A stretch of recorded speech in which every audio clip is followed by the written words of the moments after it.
leemos Mateo capítulo 11, versículo 7, hasta el capítulo 12, versículo 2.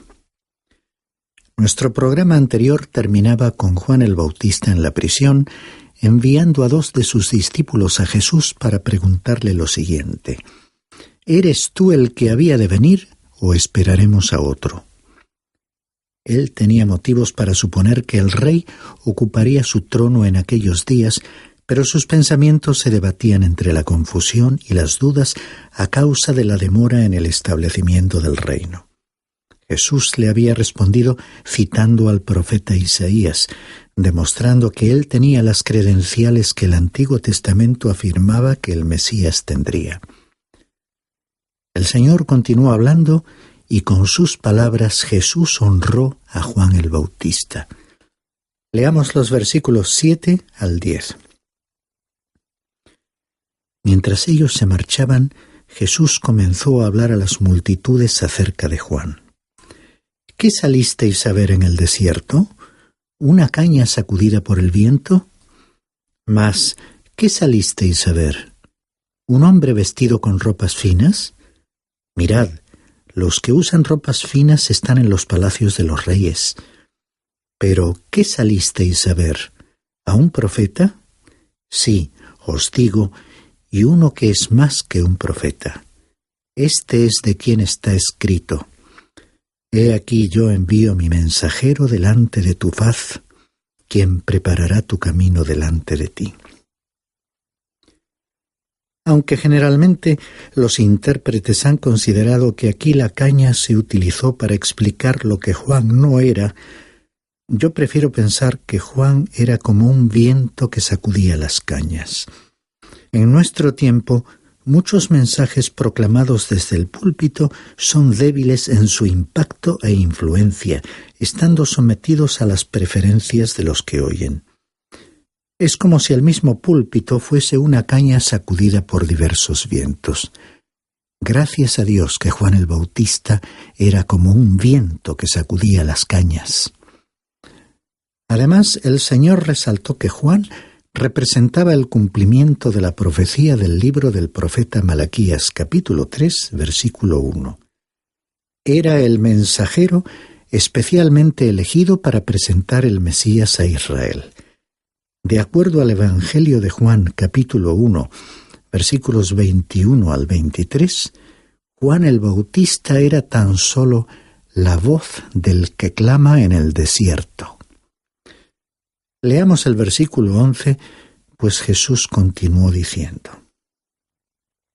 En verdad os digo que entre los nacidos de mujer no se ha levantado nadie mayor que Juan el Bautista.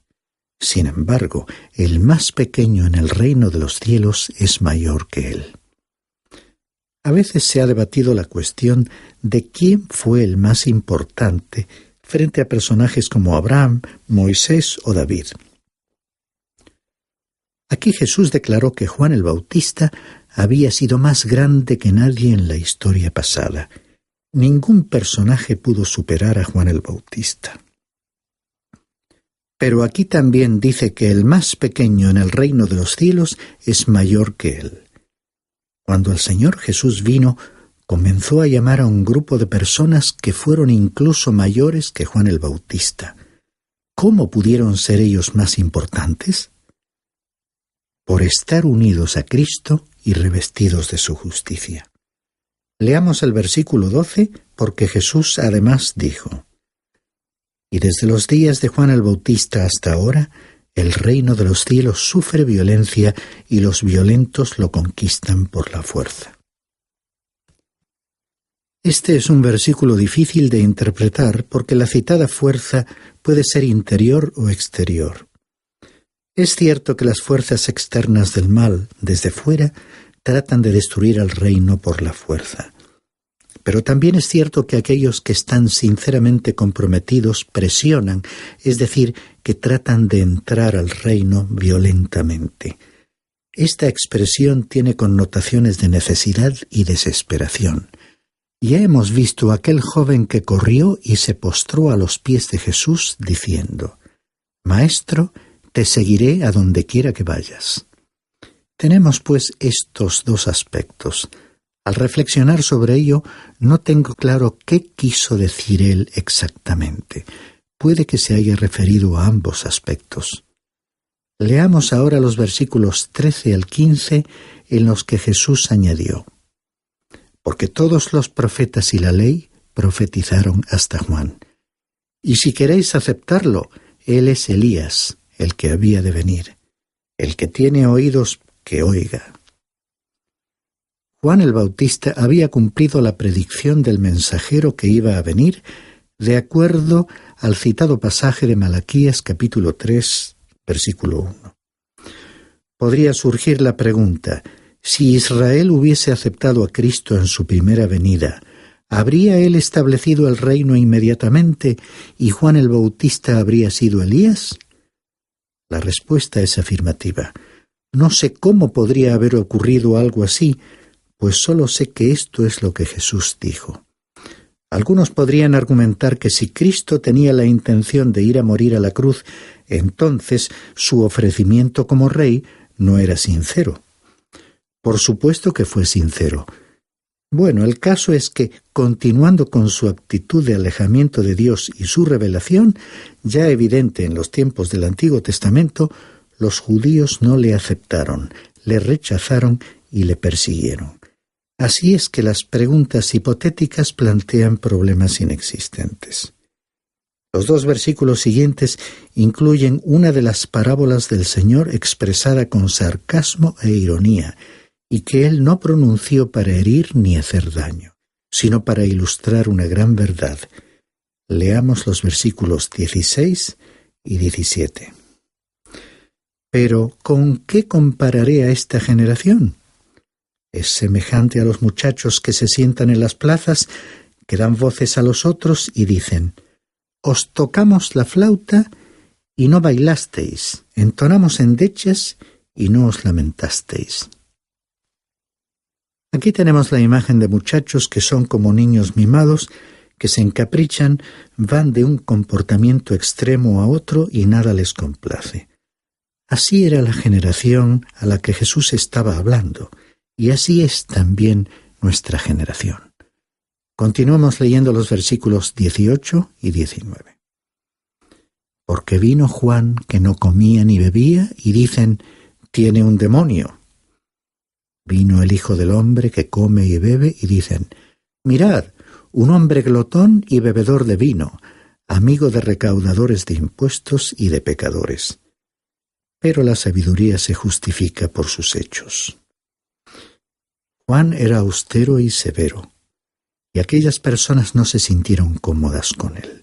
Sin embargo, Jesús tenía una actitud amistosa y bondadosa. ¿Y qué dijeron de él? Que era glotón y demasiado amigo de los pecadores. O sea, que no les agradó Juan ni Jesús. Y esto sucede también en la actualidad, pues hay personas a quienes nada ni nadie puede complacer. Cada vez hay más gente descontenta e insatisfecha. Comenzamos ahora el párrafo en que Jesús rechazó a las ciudades que no se arrepintieron. En este momento del relato se produjo un cambio muy grande. Recordemos que como rey, Jesús había enunciado sus principios éticos y presentó sus credenciales realizando milagros, predicando que el reino de los cielos se había acercado, pero su pueblo le rechazó. Este rechazo le hizo tomar una decisión y entonces les rechazó como pueblo. Como él era el rey, tenía la última palabra. Leamos los versículos 20 y 21. Entonces comenzó a increpar a las ciudades en las que había hecho la mayoría de sus milagros, porque no se habían arrepentido. ¡Ay de ti, Corazín! ¡Ay de ti, Betsaida! Porque si los milagros que se hicieron en vosotras se hubieran hecho en Tiro y en Sidón, hace tiempo que se hubieran arrepentido en cilicio y ceniza. Corazín y Betsaida eran ciudades del norte, cerca de Capernaum, donde Jesús tenía su centro de actividades. En esa zona, él había realizado muchos milagros, pero fue rechazado y en consecuencia pronunció palabras de juicio sobre ellos. El versículo 22 continúa diciendo: Por eso os digo que en el día del juicio será más tolerable el castigo para Tiro y Sidón que para vosotras. El resplandor de la luz crea responsabilidad.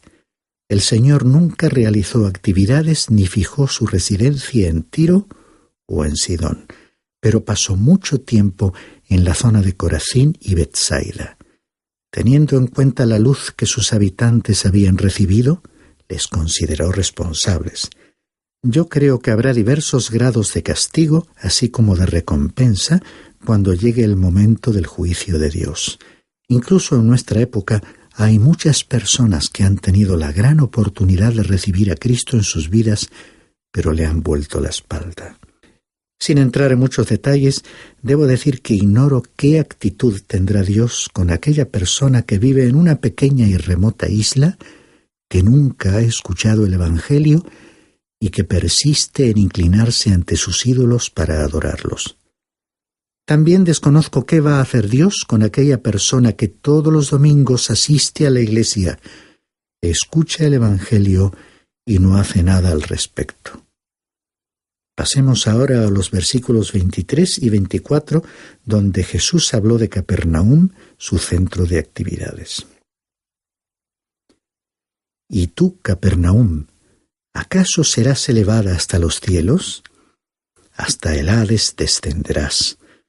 Porque si los milagros que se hicieron en ti se hubieran hecho en Sodoma, ésta hubiera permanecido hasta hoy. Sin embargo, os digo que en el día del juicio será más tolerable el castigo para la tierra de Sodoma que para ti.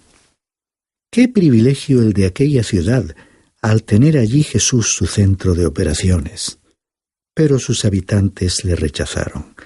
El Señor estaba diciendo que si la malvada ciudad de Sodoma hubiese sido testigo de los milagros que realizó en Capernaum, sus habitantes se habrían apartado de su maldad y no habrían merecido el juicio que cayó sobre ellos. Llama la atención ver a alguien tan manso como Jesús pronunciar tan duras palabras. Estaba hablando como un juez y como un rey. Debiéramos prestar atención a este lenguaje enérgico en el que llegó a afirmar que aunque Sodoma y Gomorra fueron lugares de una depravación atroz, para ellos será más tolerable el juicio que para las ciudades que escucharon el mensaje de Jesús y lo rechazaron. Leamos el párrafo que se encuentra entre los versículos 25 y 27. En aquel tiempo, hablando Jesús, dijo: Te alabo, Padre, Señor del cielo y de la tierra, porque ocultaste estas cosas a sabios e inteligentes y las revelaste a los niños. Sí, Padre, porque así fue de tu agrado. Todas las cosas me han sido entregadas por mi Padre, y nadie conoce al Hijo sino el Padre, ni nadie conoce al Padre sino el Hijo y a aquel a quien el Hijo se lo quiera revelar. La frase Señor del cielo nos recuerda el pasaje de Génesis capítulo 14, versículo 19, donde Dios fue llamado por este nombre. Él es Señor del cielo y de la tierra. Muchos sabios nunca acaban de aprender esta verdad, aunque muchos niños la comprenden. Si predicamos de manera que los niños entiendan lo que estamos diciendo, podemos estar casi seguros de que las personas mayores también lo comprenderán. Solo que a veces sucede que los niños lo comprenden y los adultos no lo captan. Las últimas palabras de este párrafo constituyen otra forma de expresar la declaración del Evangelio de Juan, capítulo 14, versículo 6, cuando Jesús dijo: Nadie viene al Padre sino por mí. Leamos los versículos de la última sección de este capítulo, en la que Jesús extendió una nueva invitación a los individuos. Este párrafo nos muestra una ruptura definida y un cambio en el mensaje del Señor. Hasta ese momento, el Señor había proclamado el siguiente mensaje: Arrepentíos porque el reino de los cielos se ha acercado. Él había presentado sus credenciales y fue rechazado como Mesías. Estas ciudades que hemos mencionado le volvieron la espalda y así lo haría también Jerusalén. El Señor entonces adoptó la misma actitud con la nación de Israel y ya no les presentó el reino. Él se encaminaba hacia la cruz y su invitación comenzó a dirigirse a los individuos. Escuchemos sus palabras en los versículos 28 al 30. Venid a mí todos los que estáis cansados y cargados, y yo os haré descansar. Tomad mi yugo sobre vosotros y aprended de mí, que soy manso y humilde de corazón, y hallaréis descanso para vuestras almas, porque mi yugo es fácil y mi carga ligera. Este lenguaje presenta un contraste con el expresado anteriormente en este capítulo. Es como salir de una tempestad y entrar en el ambiente cálido de un día de primavera.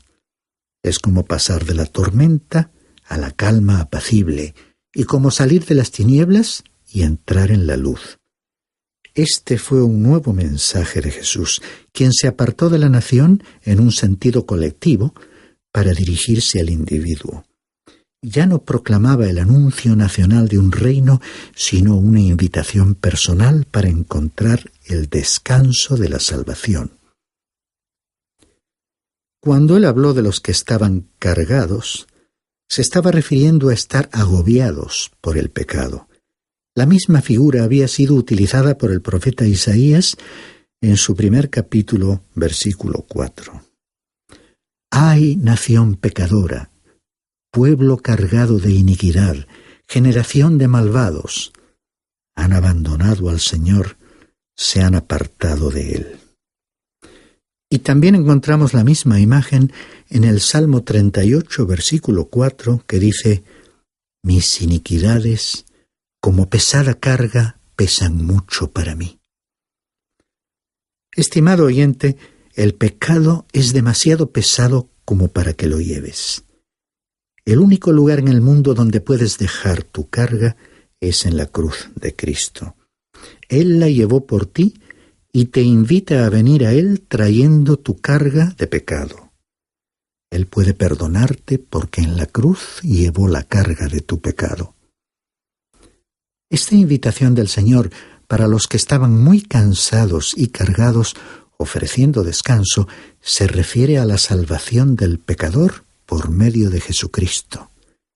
Y la siguiente declaración: tomad mi yugo sobre vosotros y hallaréis descanso para vuestras almas, se refiere al proceso de santificación en el que el creyente va haciendo realidad en su vida la santidad de Dios. Hay un descanso que Jesús da y que es el descanso de la redención. Hay también un descanso que el creyente experimenta que le llega a través de un compromiso y consagración a Cristo.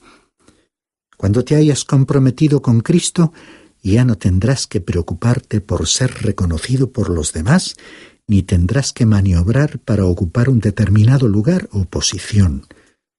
Cuando estés unido a Cristo por ese yugo, Él te colocará exactamente donde Él quiera que estés, y que será el mejor lugar para ti. Llegamos ahora al capítulo 12 del Evangelio según Mateo, y solamente leeremos los versículos 1 y 2. Este capítulo trata el tema del conflicto y ruptura total de Jesús con los líderes religiosos. La tendencia o dirección en el curso de los acontecimientos continúa en este capítulo. Si no se percibe esta dinámica, no se entiende correctamente el mensaje del libro. Mateo no trató de redactar una biografía de Jesús ni pretendió registrar los eventos en su orden cronológico. Presentó a Cristo como rey. Él nació rey y expuso lo que hemos llamado el Sermón del Monte, que era la ética del reino, el manifiesto del rey. Demostró que tenía poder en los milagros que realizó y envió a sus discípulos a proclamar su mensaje. La reacción de los habitantes de aquella región fue de rechazo, por lo que el rey había pronunciado un mensaje de juicio sobre aquellas ciudades. Entonces estalló un conflicto público entre el Señor Jesús y los líderes religiosos de aquella época, especialmente con los fariseos, quienes al principio parecieron tener una actitud amistosa, pero luego rompieron con él por la cuestión del día sábado. Este conflicto surgió en dos lugares, fuera, en el campo, y luego nuevamente en la sinagoga. Leamos los versículos 1 y 2 del párrafo en que Jesús afirmó ser el Señor del sábado. Por aquel tiempo Jesús pasó por entre los sembrados en el día de reposo. Sus discípulos tuvieron hambre y empezaron a arrancar espigas y a comer. Y cuando lo vieron los fariseos le dijeron: «Mira, tus discípulos hacen lo que no es lícito hacer en el día del reposo». Antes de entrar en la discusión sobre el sábado, que ha durado hasta nuestros días, diremos que la razón por la que los discípulos estaban arrancando las espigas y comiendo los granos era que tenían hambre por estar siguiendo a Jesús. Recordemos que en el capítulo 11 y el versículo 20 él había dicho que las zorras tenían madrigueras y las aves del cielo nidos, pero el Hijo del Hombre no tenía dónde reclinar su cabeza. Esto nos recuerda otra vez la pobreza que soportó nuestro Señor. Le veremos defender la conducta de los discípulos. En ese momento comenzó la ruptura con los líderes religiosos, cuyo desarrollo consideraremos en nuestro próximo programa. Qué importante resulta detenernos en narraciones como la de hoy, y es que la Biblia, amigos, es un libro tan actual que lo que sucedió hace siglos nos ofrece enseñanzas para el momento actual, para cada uno de nosotros. ¿No lo crees así, Esperanza?